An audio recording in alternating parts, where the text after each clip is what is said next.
देखो एक दिन में एक व्यक्ति को 60,000 विचार आते हैं। हर व्यक्ति को, शायद आपको मालूम नहीं हो तो कितने विचार आते हैं? कितने? 60,000। अगर वो 60,000 विचार भी इकट्ठे हो जाए तो पागल हो जाओगे कि नहीं? वो एक विचार जाए फिर दूसरा आए, एक विचार जाए दूसरा आए।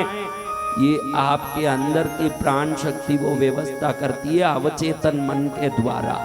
अपने आप ही एक एक विचार जाता है, दूसरा आता है। समझो 60,000 भी एक साथ में आ गया, उसी को पागल कहते हैं। पागल को देखो, कपड़ा भी फाड़ता रहेगा, हंसेगा, चिल्लाएगा, रोएगा, क्या क्या एक साथ हरकत करता है। क्यों? विचारों एकत्रित हो गए, उसको वो बैलेंस नहीं कर पा रहा है। उसको क्या बोलते हैं?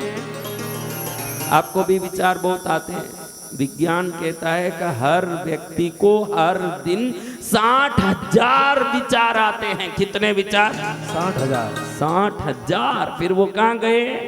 ये प्राण शक्ति अवचेतन मन द्वारा उन सबको निकाल निकाल के ब्रह्मांड की ऊर्जा में भेज देती है। कई बार भेजती है, नहीं तो इतने 600 करोड़ लोग रोज 60,000 विचार करें, वो तरंग बन के हमको घेरने लगेगा तो हमारा हालत क्या हो जाएगा, सोचिए। हाँ, तो ये 72,000 नाड़ियाँ, कितनी नाड़ियाँ?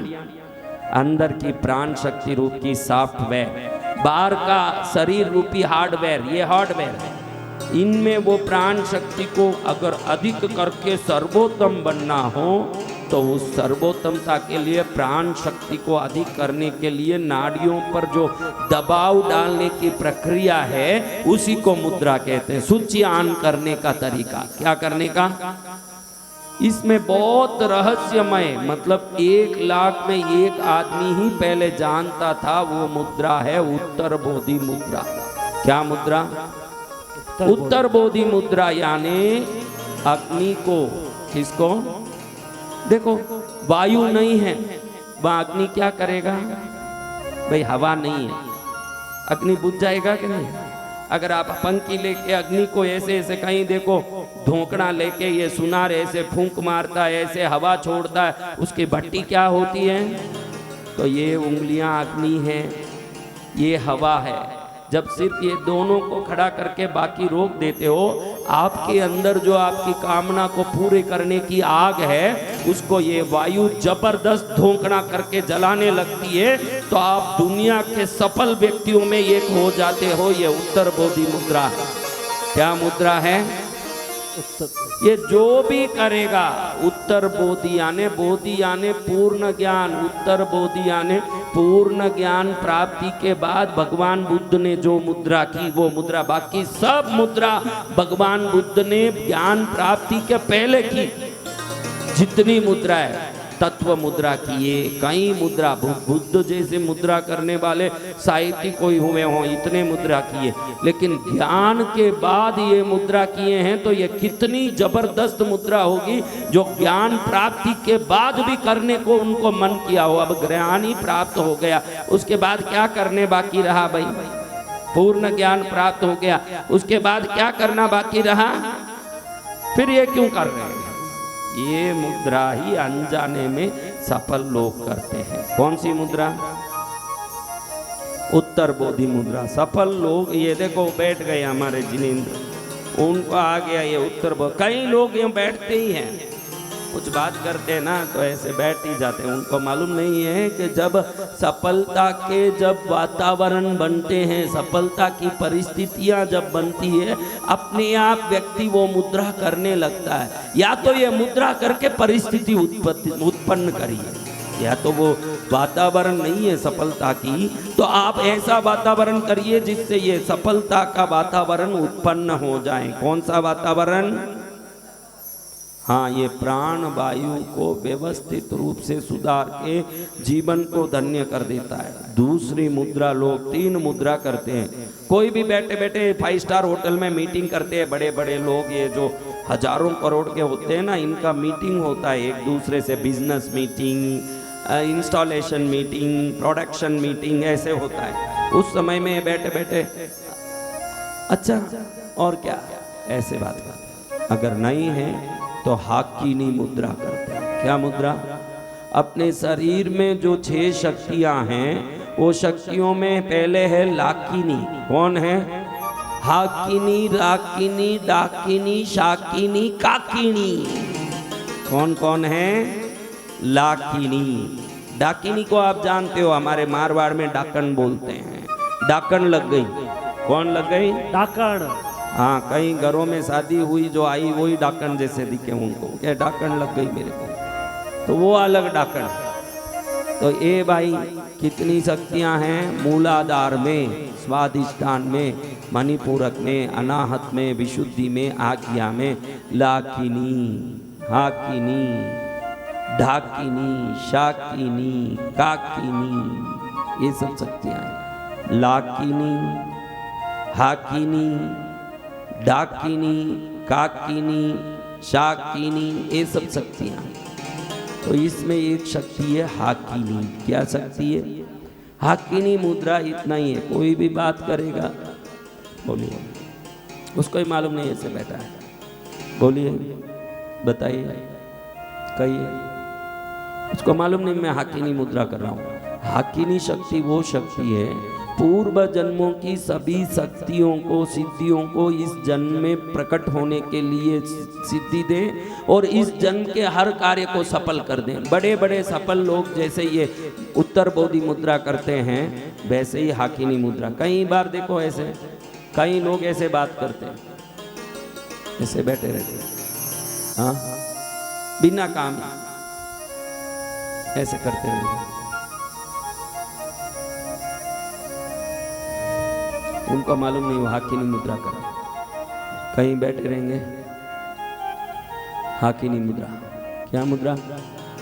हाकिनी मुद्रा। हाकिनी मुद्रा आपके पूर्व जन्मों के, मैंने बोला ना, वो मुर्दे पर बैठा हुआ लकड़ी काटने वाला, वो अचानक थोड़ी देर मंत्र बोला और काली प्रकट हो गई। ये हाकिनी मुद्रा पूर्व जन्मों के सभी आपके श्रम को वापस इस जन्म में प्रकट करके उस सब पुण्य को इस जन्म में आपको फलित कर देगी वो मुद्रा। जय जय गुरुदेव। क्या मुद्रा है? हाकिनी। हाकिनी मुद्रा। क्या मुद्रा है? हाकिनी मुद्रा। ये तीन मुद्रा पैसे वाले सफल लोग, पैसे वाले, सिर्फ पैसे से मैं सफलता की कोई तुलना नहीं करता, लेकिन किसी भी क्षेत्र में कोई सफल है तो वो अपने आप ये मुद्राएं करते हैं। तीन मुद्रा। कितनी मुद्रा? पहली मुद्रा है उत्तर बोधि। क्या मुद्रा है? उत्तर बोधि। उत्तर बोधि मुद्रा हर आदमी करता है। ऐसे ऐसे भी करता है, ऐसे बैठा रहेगा, ऐसे बैठा रहेगा, ऐसे करेगा, ऐसे। आप देखना, आप एलन मस्क हैं, जैक मा हैं, गूगल का पिच्चई है, सुंदर पिच्चई, इन सब का कोई भी वीडियो देखिए, लिख के देता हूँ, या तो यूं करेगा या तो यूं करेगा, ये कुछ ना कुछ वो करेगा ही। ये हरकत करने के लिए प्रकृति उसको अपने आप अंदर से जागृत करती है, वो ऐसे करता है हरकत, उसको ही मान ले कैसे लीला करने लगी। देखा मेरे को आज के, कैसे भाग्य अपने आप ऐसे कराता है। इससे लगता है कि पुण्य जब जग जाएगा तो अपने आप लक्ष्मी स्वयं आके काम कराएगी, अपने सब कर्तव्यों को पूरा करेगी। तो दो मुद्रा अपन ने देखा। पहली मुद्रा क्या? अग्नि के ये उंगलियों को सीधा करना और वायु के उंगलियों को अपने अंदर लगी हुई अपनी सफलता के आग को इस हवा से धोंकनी की तरह जोर मार के अंदर से उस हवा को वेगित करना और उससे पूर्ण सफल होना, ये उत्तर बोधि मुद्रा है। दूसरी मुद्रा हाकिनी मुद्रा। हिलाना नहीं, ऐसे ही रख लेना। लेकिन लोग बात करते करते ऐसे ऐसे करते हैं, कई लोग तो भी वो काम करता है, क्योंकि वो करते तो हैं। आखिर ये पॉइंट जुड़ना, ये क्या होता है? ये है अग्नि, ये है वायु, ये आकाश, ये पृथ्वी, ये जल। जब ऐसे करते हो तो आपके शरीर में जो पंचभूतों में जो ज़्यादा है या जो कम है, उसके कारण से सफलता नहीं आ रही है, रोग आ रहा है, अच्छे काम नहीं हो रहे, जब आप ऐसे करते हैं, ये समान मुद्रा भी है। ऐसे करना, ऐसे करना समान मुद्रा। ऐसे करो, समान मुद्रा में हर वायु समान हो जाता है, बहुत सरल मुद्रा है। ऐसे करो, हाकिनी मुद्रा है। क्या मुद्रा है? हाकिनी मुद्रा सफल लोगों का सबसे बड़ा सोने का चाबी है। अगर ये चाबी हाथ में मिल गया, दुनिया के बड़े से बड़े राजमहल के दरवाजे खुल जाते हैं। ये ताकत इस चाबी में है। रोज अगर सुबह उठ के 15 मिनट भी ऐसे बैठ जाएं हाकिनी मुद्रा करके, साक्षात सफलता देवी आपके चरण को छूमने आपके घर में आए। तीसरी मुद्रा कोई भी करते हैं, जैसे ऐसे बैठ के करते हैं ना लोग, ऐसे करते, बातें करते करते ही लोग ऐसे, बोलिए बताइए और क्या चल रहा है, ऐसे करते रहते हैं। ये हाकिनी मुद्रा है। उनको ही मालूम नहीं कि वो हाकिनी मुद्रा कर रहा है। भले ही उसका कनेक्शन घड़ी घड़ी डिस्कनेक्ट हो रहा, कनेक्ट हो रहा है, लेकिन जितना जला उतना तो प्रकाश है ही है ना, तो इतना तो वो काम करता ही है। लेकिन बराबर ऐसे कहीं भी खाली बैठे रहो ना, आप सबको मैं निवेदन करता हूँ, जो भी खाली बैठे रहो उस समय ध्यान देखो कि भाई खाना करके भोजन करके 1.5 घंटा 2 घंटा हो गया हो तो उसके बाद मुद्रा करो। खाते ही मुद्रा नहीं करना, क्योंकि प्राण शक्ति को शरीर में प्रदीप्त करने का, प्रज्वलन करने का काम ये मुद्राएं करती है। खाते ही शरीर की सभी प्राण शक्ति भोजन को पचाने में लगती है। अगर उस समय मुद्रा कर लिए तो शक्ति इधर उधर जाने के कारण बदहजमी होना, शरीर में बीमारी उत्पन्न होना। भोजन करने के आधा घंटा पहले तक ही मुद्रा करना, भोजन करके 2 घंटे बाद ही मुद्रा करना। देखना कि अब मैं भोजन करके 2 घंटा हो गया, आप टीवी देख रहे हो, कुछ भी कर रहे हो, कोई भी काम कर रहे हो, फ्री बैठे हो, आप वो देखते देखते टीवी, आप कुछ करते करते देखते देखते आराम से मुद्रा करके बैठ जाओ। इधर तुम्हारा टीवी देखना भी हो जाएगा। संस्कार चैनल में 10:30 बजे रात में मेरे प्रवचन सुन रहे हो। कल भी ऐसा ही हुआ, रात में मैं कह दिया कि आज संस्कार में प्रवचन सुनो, फिर याद आया कल संडे था, तो संडे छुट्टी है मेरा, मैं भी तो छुट्टी लेता हूँ। मैं क्या करता हूँ, मैं संडे छुट्टी लेता हूँ। और उस दिन कहा तो उस दिन गोकुल अष्टमी आ गई, कृष्ण भगवान की जन्माष्टमी। उस दिन भी ऐसा ही हुआ और लोगों को लगे जिस दिन मैं होना करके कह रहा हूँ कि संस्कार चैनल देखो, मुझे याद नहीं आया कि कल तो रविवार है। वो रविवार में आप मेरा कार्यक्रम नहीं देख सकोगे, क्योंकि सब लोग संडे हॉलीडे ले रहे हैं, तो मैं भी संडे हॉलीडे ले रहा हूँ संस्कार चैनल से। इसलिए आप बाकी दिनों में ही मेरा कार्यक्रम देख सकोगे। यानी आज सोमवार को रात 10:30 बजे 100% देख पाओगे, आज देख पाओगे। समझ गए? तो अपन 2 मुद्रा देखे। एक मुद्रा क्या है, ऐसा भी कर सकते हैं। इसका खाली एक इंटेंशन इतना ही है कि ये टिप टच होना है, बस ऐसे कर लो, ऐसे कर लो, ऐसे कर लो, या एक को ऐसे करके एक को ऐसे कर लो, या एक को ऐसे करके, कुछ भी करो। ये सब थोड़ा भेद है, लेकिन काम एक ही करेगा। ऐसे करना मुद्रा, ये 2 टच होता है, अंदर का आग जलने लगता है। जब वो जलेगा, बाहर से सफलता को खींच के लाके आपके घर में छोड़ के ही फिर जाएगा, उसको पहले जाएगा। दूसरी मुद्रा हाकिनी, क्या मुद्रा है? हाकिनी मुद्रा। हाकिनी मुद्रा करो ने, बड़े बड़े अरबोपति बिन सोचे ही, बिन समझे ही, बिन जाने ही ये मुद्रा करते हैं, क्योंकि इस मुद्रा का उनको पता ही नहीं, उनका पुण्य ये मुद्रा करा रहा है। मीटिंग में बैठ जाते हैं बड़े मालिक और डायरेक्टर बोर्ड के सभी उधर डायरेक्टर्स बैठे हैं, उसमें ऐसे मालिक बैठ के आज की अपनी मीटिंग का मुख्य उद्देश्य ऐसे बोलेंगे, ऐसे बैठा है। उसको मालूम नहीं है कि मुख्य उद्देश्य ये डायरेक्टरों से बात करना नहीं, भगवान कहते हैं मुख्य उद्देश्य है ये मुद्रा करके सफल होना, यही मुख्य उद्देश्य है। ऐसे तीसरी मुद्रा ध्यान मुद्रा। क्या मुद्रा? कई लोग ऐसे बैठ जाते हैं। अच्छा बताइए क्या है, क्या बोल रहे हैं, बताइए। ऐसे बैठे, कई लोग ऐसे बैठे। ये मुद्रा सफलता में दुनिया में बहुत बड़ी संजीवनी बुट्टी का काम करता है। कई लोग ऐसे,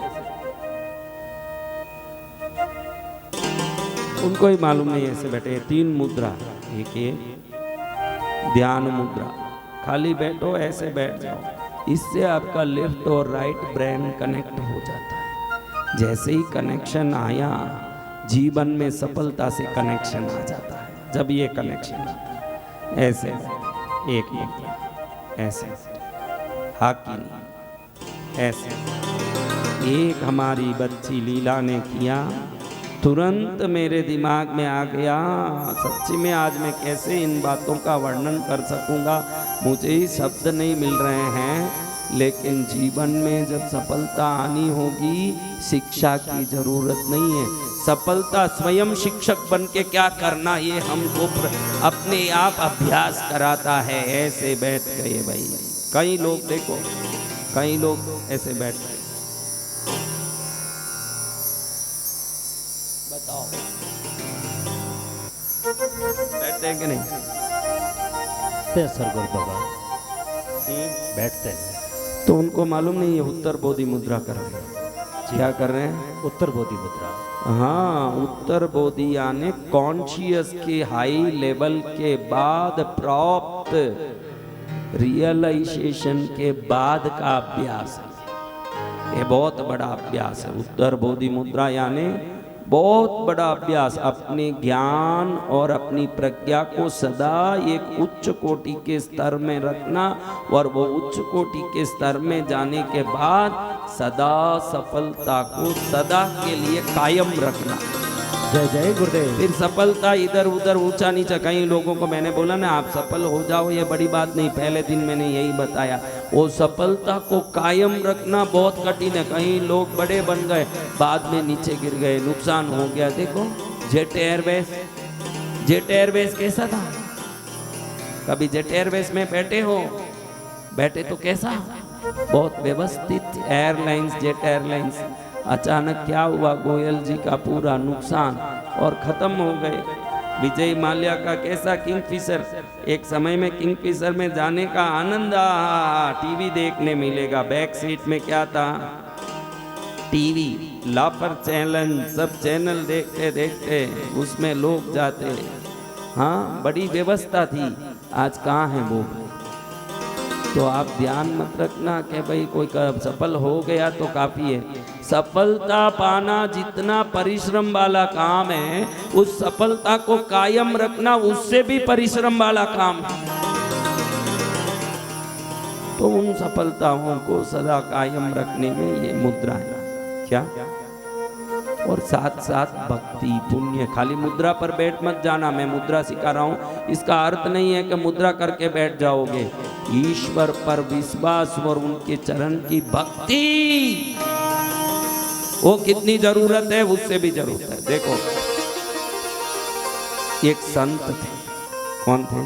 संत। जंगल में रहते, आकाश ही उनका छत, धरती ही उनका घर, न झोपड़ा, न स्थान, न कोई व्यवस्था। इतनी सरल,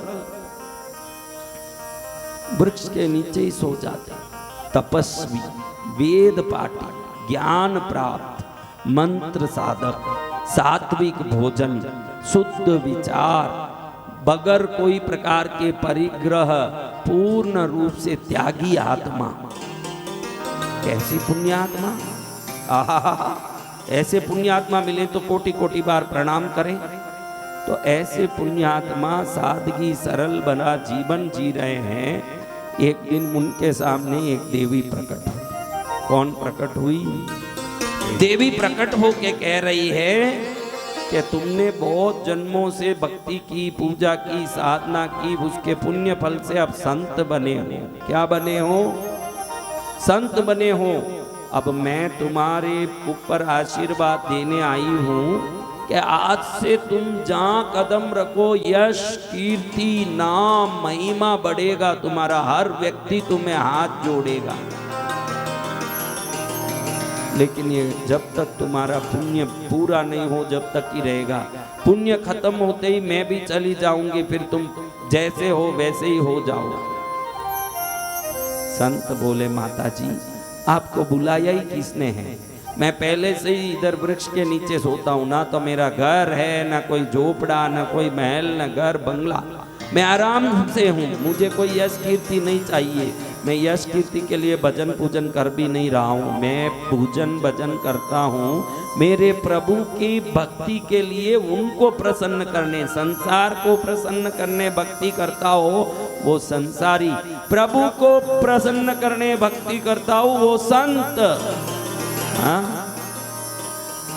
तो मैं तो कर ही नहीं रहा हूं, आप क्यों मुझे बिना काम इसमें फंसाते हो।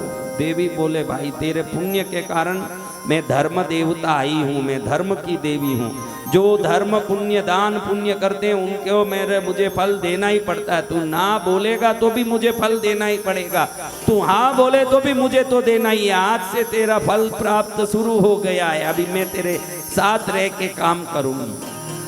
अब संत बोले अरे तू क्यों बीच में आके मेरे ऊपर चढ़ रही है, शांत अपनी जगह जा, मुझे नहीं चाहिए यश कीर्ति, नहीं चाहिए सम्मान, नहीं चाहिए महिमा, मैं जैसे हूँ वैसे ही ठीक हूँ, राम राम कर रहा हूँ और शांति से जंगल में बैठा हूँ, जो फल मिले जो खाने मिले खा के बैठा हूँ। मेरे ऊपर तू आके ये सब कराए, यश कीर्ति कहिए, मोह माया में मैं पड़ गया तो उल्टा पाप ही करूँगा, फिर मत आओ मेरे पास। कोई पाप नहीं होगा, देवी बोल रही है, तेरा नाम ही बढ़ेगा, महिमा बढ़ेगा। अच्छा देवी तू कब जाएगी, जब तेरा पुण्य खत्म होएगा तब चले जाऊंगी। तो इतना करना, जाने के पहले बता देना कम से कम कि मैं जा रही हूँ, इतना बता देना कि मैं जा रही हूँ, कम से कम मालूम तो पड़े कि मैं जा रही हूँ। बोल देना मैं ध्यान में रहूंगा व्यवस्थित। और तू क्या क्या करेगी, अरे तू उल्टा काम भी कुछ भी करेगा तो मैं उसमें यश ही दिलाऊंगी, तू गड़बड़ भी करेगा तो महिमा बढ़ेगा, क्योंकि पुण्यवान गलत करे तो भी यश बढ़ता है और पापी अच्छा काम करे तो भी बदनाम होता है। तो संत ने सोचा ये देवी क्या करती है, देखो तो सही। ऐसे रास्ते में जहां जहां चलते जा रहे हैं, ये देवी का धर्म, देवी का प्रभाव देखो, कहीं भी देखो तो इनको सोना चांदी रत्न हीरा दिख रहा है धरती में पड़ा हुआ। अब ये तो संत जिनको झोपड़ा बनाने की भी इच्छा नहीं रही हो और खुले में रहे हो, उनको ये सोना चांदी से कुछ होगा। लेकिन ऐसे ही चलते जा रहे थे, राजमहल तक पहुंच गए किसी देश में, अंदर दरबार चल रहा है, राजा बैठा है, मंत्री बैठे हैं, पुरोहित सभी सेना वीरपति सब बैठे हैं, उसमें संत गए। अभी संत को अंदर घुसते, क्योंकि जंगल में रहे हुए संत तो तेज भी कितना, उनके शरीर में ओज भी कितना, प्रभाव भी कितना, प्रकाश भी कितना, उनको राजा देखते ही एकदम प्रभावित हो गया कि कोई उत्कृष्ट संत आए हैं। उठकर खड़े होकर सिंहासन से नीचे उतरकर ऐसे झुक के वंदन किया। अब ये संत को याद आया कि माँ ने बोला है, देवी ने, कि तू उल्टा काम करेगा तो भी तुझे यश मिलेगा। तो देखो उल्टा काम करके क्या यश मिलता है। तो जैसे ही राजा झुका चरणों में, उस राजा के मुकुट को लात मार दिया। संत जी क्या कर दिया, सब सेनापति जितने भी मंत्रीगण हैं म्यान से तलवार उठा लिया, हमारे राजा को लात मारे, कौन आया है, इसका सिर गर्दन से अलग कर दो। संत भी सोचे कि देखो गर्दन कटने का नौबत आ गया, ऐसा काम हमने किया भी है, तो उसका परिणाम राजा को अगर कोई लात मार दे, मुकुट उड़ा दे, क्योंकि राज मुकुट तो परंपरा से सिर पर आता है, दादा से बाप से, वो मुकुट की कितनी इज्जत होती है, उसको कोई लात मार के गिराया हो, वो कितना बड़ा अपमान है। क्या ये अपमान सहन करने जैसा है? तो मंत्री तलवार उठा के नजदीक आ गया, करीब करीब साधु के गले तक तलवार आ गया। इतने में देखो तो देवी का प्रभाव, धर्म देवी का मुकुट के अंदर से ये काला नाग बाहर निकल के फुस करते ये बाहर आया। तुरंत लोग चिल्लाने लगे, अरे राजा के मुकुट में नाग था, ये तो त्रिकाल ज्ञानी है, इसलिए वो जंगल से आए, राजा को बचाने के लिए आए हैं। किस लिए आए हैं? ये राजा को बचाने के लिए आए। अगर ये नहीं आते तो आज क्या हो जाता? ये मुकुट के अंदर कहीं नाग घुस गया, राजा को पता तक नहीं था और उठा के पहन लिया। उसके लिए, इसको बचाने, ये देश को बचाने के लिए ये आए हैं। इनको कोटि कोटि प्रणाम। सब लोग इनके चरण में गिरो, महिमा गाओ, संत महाराज की जय हो, संत महाराज की जय हो। लात मारने गए लेकिन पुण्य प्रबल क्या हुआ? राजा चरण में गिर गया। आज मेरा प्राण का अंतिम दिन था संत महाराज, लेकिन आपने मेरा प्राण बचा दिया। ठीक है भाई, आशीर्वाद। अब मैं जाता हूँ। अब आप कहाँ जाएंगे? अब आप नहीं जा सकते। जो मेरे प्राण बचाए मेरे राजमहल में मेरे पास ही रहेंगे वो। अब जो जंगल में आकाश को छत बना के धरती को घर बना के रहते थे संत महाराज, उनके लिए बढ़िया व्यवस्था राजा ने। कल तक किस में रहते थे संत महाराज? पेड़ के नीचे, आसमान के नीचे पड़े थे। आज सुबह जैसे ही धर्म देवी ने आशीर्वाद दिया पुण्य का प्रभाव फल का, देखो राजा ने सोने का कमरा, सोने से बना हुआ कमरा, मखमल की सैया गद्दी, देखो तो ऐसे नरम के पड़ो तो उठने मन नहीं करे। पास के टेबल पर क्या हरे अंगूर, काला अंगूर, क्या पके हुए आम, कैसे कैसे आपिल, सीताफल, देखो तो ऐसे मक्खन जैसे रखे हुए हैं। विभिन्न चीजों से थाली भरी है। जो कल तक जंगली फल खा रहे थे उनके लिए आज बादाम का हलवा गरम गरम आ रहा है। ऐसे बादाम का हलवा जैसे झरना पर्वत से गिरता हो, पर्वत से झरना गिरते देखते देखते आए कि नहीं हिमालय, वैसे बादाम हलवा के ऊपर से घी पिसल रहा है। जैसे झरने में पानी जा रहा हो, वैसे बादाम के हलवे के ऊपर से घी निकल रहा हो, सुगंध इलायची का आ रहा हो, गरम गरम बादाम का हलवा हो। संत जी का जीवन एक रात में क्या हो गया महाराज। और ऐसी सैया और 2 कन्याएं हरदम पंखी झेलें। जय हो महाराज, जय हो महाराज, हमारे राजा का प्राण बचाने वाले आपका जय हो महाराज, आपका मंगल हो महाराज। जैसे कोई पानी पिलावे तो कोई पैर दबावे तो कोई, वो कहते अरे भाई छोड़ो, मैं जंगली आदमी हूँ, मुझे ये सब सेवा का आदत नहीं है, मुझे इससे अटपटा लगता है, छोड़ दो।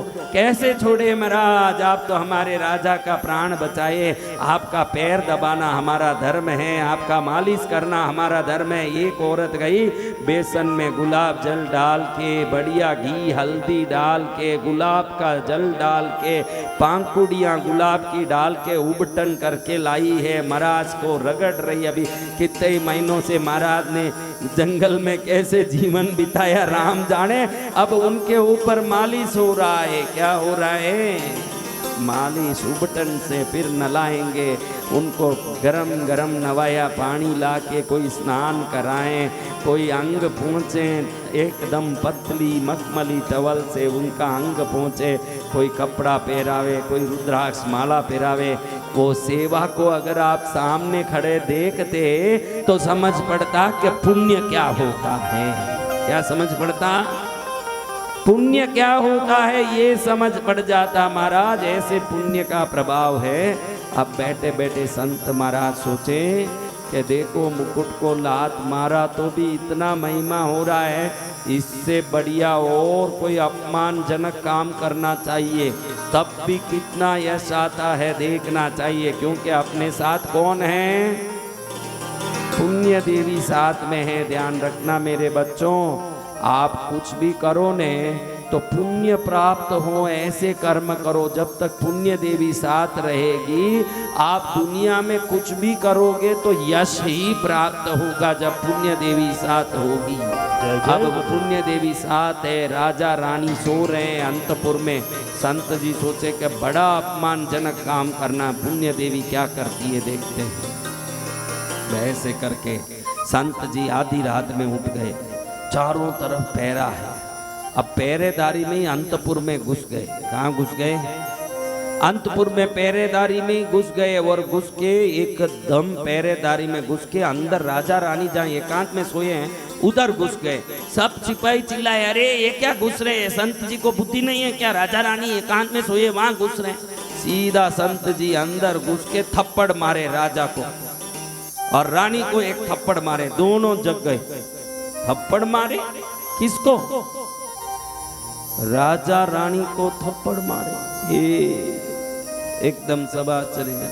अब दोनों का हाथ पकड़ा, पलंग से नीचे उतारा, खींचा, धड़ धड़ धड़ धड़ खींच के बाहर ला रहे हैं। अभी राजा रानी को कोई खींच के बाहर लाए, ऐसे अपमानित करें थप्पड़ मार के और ऊपर से खींच के बाहर लाए। जैसे राजा रानी कोई बकरी भैंस हो, चराने वाला कैसे खींच के ले आता है वैसे खींच के ला रहे हैं। अब संत सोचे, अब पुण्य की देवी, अब मेरे इस अपमानजनक काम का तू क्या करती है? जैसे ही बाहर निकले पीछे पीछे सब सिपाही दासियां सब बाहर आ गई। अगर राजा रानी बाहर आ गए वो महल में क्या करेंगे? सब बाहर निकले। जैसे ही बाहर निकले राजा के कमरे का छत गिर गया नीचे, धम।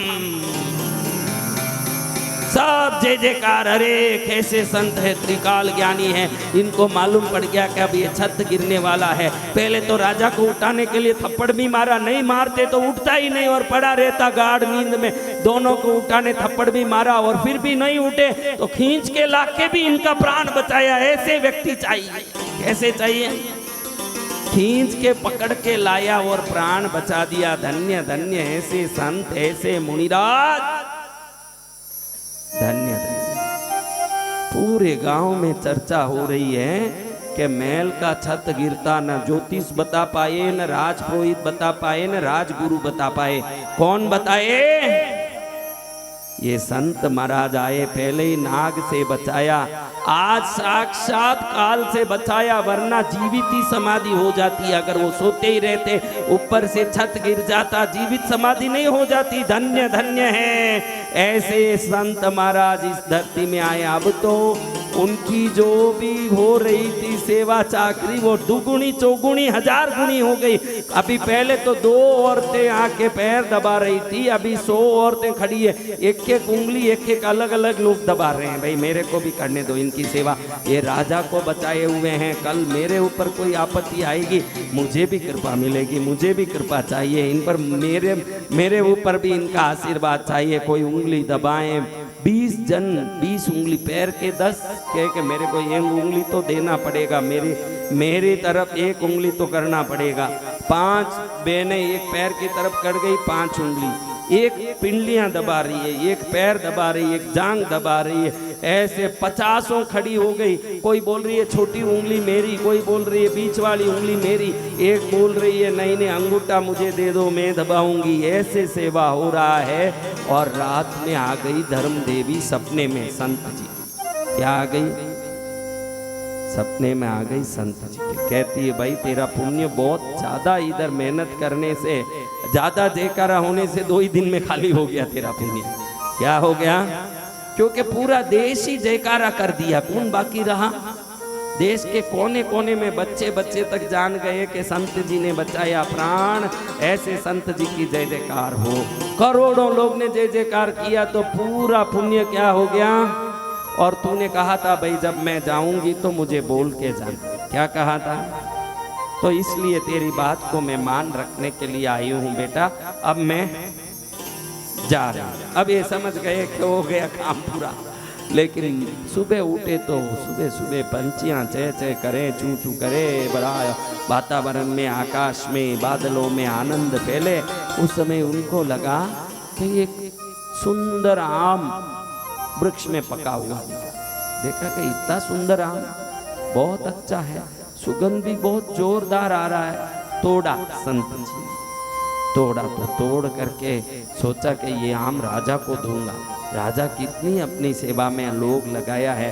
200 लोग तो हाथ पैर दबा रहे हैं, मालिश कर रहे हैं, उपटन लगा रहे हैं। सोते समय सोने के कटोरे में दूध डालने के लिए एक लड़की है, उसको मुंह तक ले जावे एक और पिलावे एक। ऐसे 3-3 जन तो दूध पिला रहे हैं मेरे को। ऐसे राजा को कुछ तो देना चाहिए। एक सुंदर आम देखा, राजन ये लो आम। ठीक गुरुदेव आपने देखो नाक से मुझे बचाया, उसी दिन मर जाता। फिर आपने नीचे गिरते छत से बाहर निकाल के प्राण बचा दिया। धन्य गुरुदेव, अब आप आम दे रहे हो, जरूर कृपाई है, मैं आम खाऊं। अब जैसे ही आम खाया राजा चक्कर आने लगे। तुरंत वैद्य नाड़ी पकड़ के बोले कि ये आम में जहर है महाराज, किसने ये आपको दिया? ये संत जी दिया। अरे 2 दिन में राजमहल का वैभव देख के संत जी के मन में लोभ घुस गया है मुझे मार के राजा बनने का। इनको फांसी का आदेश दो। क्या दो? अभी थोड़ी देर पहले क्या हो रहा था? क्या हो रही थी? अब क्या हो रहा है? तो फांसी के लिए इनको तैयारी के करें। जब तक मंत्री आके हाथ जोड़ के बोलता, राजन एक बात कहूं। बोलो क्या बात? जो संत को फांसी दी जा रही वो जंगल से आए, और उन्होंने ही आपको नाक से बचाया, छत गिरने से बचाया, नहीं तो आप कभी के खत्म हो जाते हैं। कम से कम ये 2 उपकार के लिए इनको छोड़ दिया जाए और जंगल में ही भेज दिया जाए, इनको फांसी से छोड़ दिया जाए, क्योंकि उपकारी के ऊपर इतना बड़ा सजा नहीं होना चाहिए। भले ही उन्होंने लोभ में आके राज्य हड़पने के लिए जहर दिया हो, पुराने 2 उपकार के सामने एक उपकार तो आधा ही पड़ता है, क्योंकि उपकार कितने हैं, अपकार कितना है, तो एक अपकार में 2 उपकार बड़ा होता है। महाराज छोड़ देना। राजा का भी दिल पिघल गया। चलो इनको ले, मेरे सामने मत लाओ, 4 लोग ले जाके जंगल में छोड़ के आ जाओ, आगे से ये अपने राज्य सीमा के अंदर ना आ पाए। सिपाहियों को चारों द्वार में सूचना दे दो कि ये संत कभी अपने देश में अंदर नहीं आना। अब इनको ले जाके जंगल में छोड़ा। वो जंगल में उसी जगह आ गए जहाँ वो वृक्ष उनका घर था, न धरती उनका घर था। वहाँ खड़े खड़े सोचते हैं कि मैं पहले से यहीं था और आगे भी यहीं रहने वाला था। बीच में पुण्य पाप ने कितने नाटक कराए मेरे साथ। जब तक पुण्य मेरे साथ था, मैं गड़बड़ करने गया तो भी मुझे यश कीर्ति मिली, और जब पाप साथ था तो मैं अच्छा करने गया, मैं सोचा पहले तो मैं लात मारा मुकुट को तो भी यश आया, बाद में मैं थप्पड़ मार के खींच के लाया तो भी यश आया, तीसरी बार तो मैं अच्छा करने का सोचा कि एक सुंदर आम है खिला दूं, राजा को खुश होगा। वो मैं अच्छे भाव से किया। मेरे अच्छे भाव का भी जब पुण्य खत्म हुआ तो परिणाम क्या हुआ? तो आपके जीवन में कुछ भी घटना घटती है, जो अच्छा करने गए, आप बोलते हो ना मैं तो अच्छे के लिए किया, लेकिन उसने सुना दिया मेरे को, तो समझ नहीं लेना कि कहीं आपका पुण्य खत्म है। थोड़ा पुण्य बढ़ाने की कोशिश करना, क्योंकि आपकी क्रियाएं यश नहीं लाती, आपका पुण्य आपके जीवन में यश लाता है। आपकी क्रियाएं यश नहीं लाती। देखो क्रिया यश लाती तो हर क्रिया का हर एक व्यक्ति को यश मिलना चाहिए। 4 व्यक्ति इलेक्शन में लड़ रहे हैं, चारों वोट डालो, हर घर में उसी प्रकार मांगते, मैं ये कर दूंगा, बिजली ला दूंगा, रोड बना दूंगा, पानी ला दूंगा, ये कर दूंगा, चारों मांगते हैं। क्या चारों को वोट मिल जाता है? तो क्रिया चारों के समान होने के बाद भी एक नेता विजेता बनता है। विजेता वही होगा किसी भी क्षेत्र में जिसके साथ पुण्य सहाय होगा। क्या होगा? तो आप लोग क्रिया करने के चक्कर में मत पड़ो। किस चक्कर में नहीं पड़ना? करो अपने कर्मों को, मना नहीं है, क्योंकि कर्म न करें, कर्मशील ना हो, वो नालायक है। अपने कर्तव्यों को निरंतर करते रहो, उसके परिणाम को प्रभु पर छोड़ दो। आप जो भी परिणाम देंगे वो परिणाम हम स्वीकार करेंगे। मैं धंधा कर रहा हूँ, कितना नफा हुआ, धंधा करना मेरा काम, नफा कितना वो आप जानो। बेटे के लिए बहू लाना मेरा काम, वो कैसी आती है आप जानो। समझ? कर्म आप करते जाओ और परिणाम प्रभु पर छोड़ते जाओगे, और साथ साथ दान पुण्य धर्म में लगे रहोगे। एक गाय के लिए थोड़ा घास डाला, आपके घर में कई बार आप देखते हो कि दूध लाते हो 60 रुपया लीटर का देके फट जाता है। आप कहते हो कि दूध फट गया। अगर 5 रुपए का घास गाय को दे देते, 60 रुपए का दूध फटता नहीं, क्योंकि वो गाय घास खा के आपकी दूध की सुरक्षा का इंश्योरेंस कर देता। महाराज छोटे छोटे दान बड़े बड़े काम करते हैं। कई घरों में मैं देखता हूँ कि घर बनाया नया, एकदम नया घर, और बरसात आते ही साइड में से पानी लीक होने लगता है, और पूरे पेंट खराब होके दीवारों में ओंधे पड़ने लगते हैं। ऐसे पूरा दीवार में चूना चूना जैसे धोला धोला होता है, पानी पानी होता है, खराब होता है। फिर 2-3 लाख रुपया देके मरम्मत करना पड़ता है। भैया इस घर की मरम्मत मत कर, ये मूर्खता है। तेरे पुण्य की मरम्मत कर। 3 लाख दे के घर की मरम्मत करे वो मूर्ख है। अगर 300 रुपया दे के गाय को घास डाल देगा, 3 लाख का मरम्मत करने का नौबत ही नहीं आएगा। महाराज आपके घर में कोई अंशंट खर्चा आ रहा है बिना जरूरत का, बीमारी का, दवाई का, कोर्ट का, केस का, समझना कि कोई न कोई पुण्य की कमी खर्चे को दूसरे तरफ से करवा रही है। और जब पुण्य हो जाएगा करने वाला खर्च भी आधे खर्च में काम हो जाएगा। समझो कि भाई मेरे को पेंट वाले से बात की 70,000 में पेंट लगाना था, जब काम करके देखो ना 50,000 में अच्छे से काम हो गया, 20,000 बच गया। तो समझना कभी 200 रुपये के कहीं हमने कुत्तों को बिस्किट डाला था, कौओं को गांठिए डाले थे, आज वो 20,000 बचा दिया हमारा।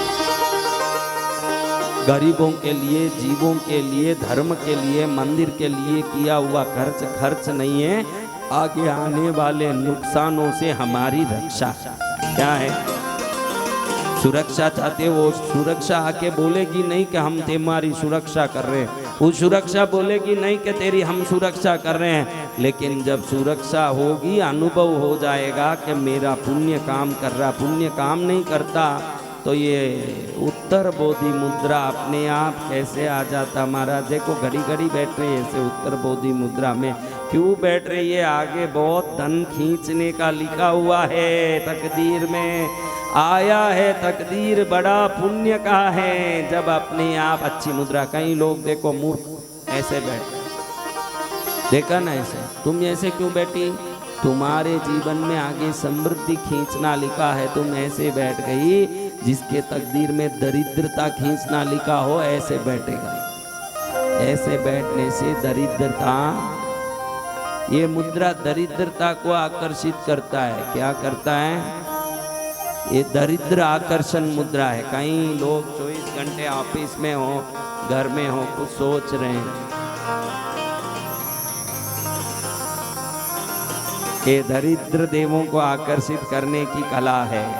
इसलिए आप अपने अंगों को किस प्रकार हिलाते हो इसका पूरा ध्यान रखो। जैसे शरीर हिलेगा वैसे इस ब्रह्मांड में कोई अदृश्य तरंग जाके आपके जीवन में कोई न कोई घटना उत्पन्न करेगा। इसलिए शरीर का अंग संचालन बहुत, कई लोग पैर हिला रहे हैं, हाथ हिला रहे हैं, कई नक काट रहे हैं, कोई यूं कर रहे हैं, इनको मालूम नहीं है कि ये सब क्रियाएं कोई न कोई दरिद्रता को खींचने वाली क्रिया है।